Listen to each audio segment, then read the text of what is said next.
بسم اللہ الرحمن الرحیم وبہ نستعین الحمد للہ رب العالمین وصلی اللہ علی سیدنا محمد وآلہ الطیبین الطاہرین المعصومین اما بعد بسم اللہ الرحمن الرحیم یا ایھا الذین آمنوا کتب علیکم الصیام کما کتب علی الذین من قبلکم لعلکم تتقون۔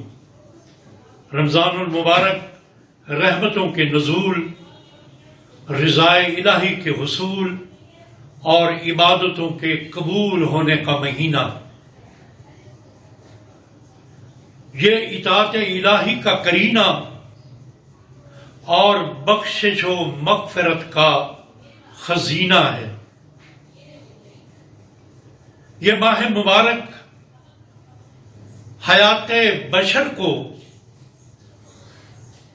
کرامت کے ساتھ متصل ہونے کا سبق دیتا ہے۔ یہ مہینہ ربط عبد و معبود کا مہینہ ہے، اور وہ انسان یقیناً صاحب کرامت ہے کہ جو اپنے معبود کے ساتھ مربوط ہو جائے۔ تو رابطہ عبد و معبود کا بہترین اسلوب اس ماہ مبارک رمضان میں ملتا ہے۔ گویا ہمیں کرینہ سکھاتا ہے یہ مہینہ کہ اپنے روٹھے ہوئے رب کو کیسے منانا ہے، اپنے رب سے جو ہمارا رابطہ منقطع اگر ہو گیا ہے تو اس رابطے کو کیسے جوڑنا ہے۔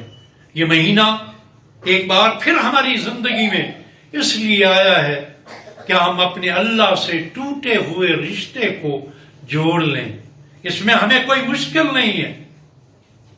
یہ ماہ مبارک رمضان عبد اور معبود کے درمیان فاصلوں کو کم کرنے کے لیے آیا ہے۔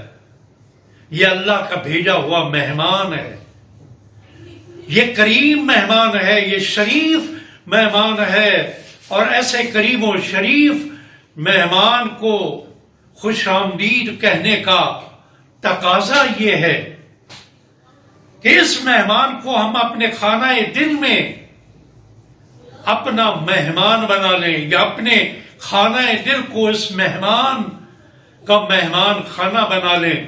لیکن اس مہمان خانے کو روشن کرنے کے لیے ہمیں نورانیت ایمان درکار ہے۔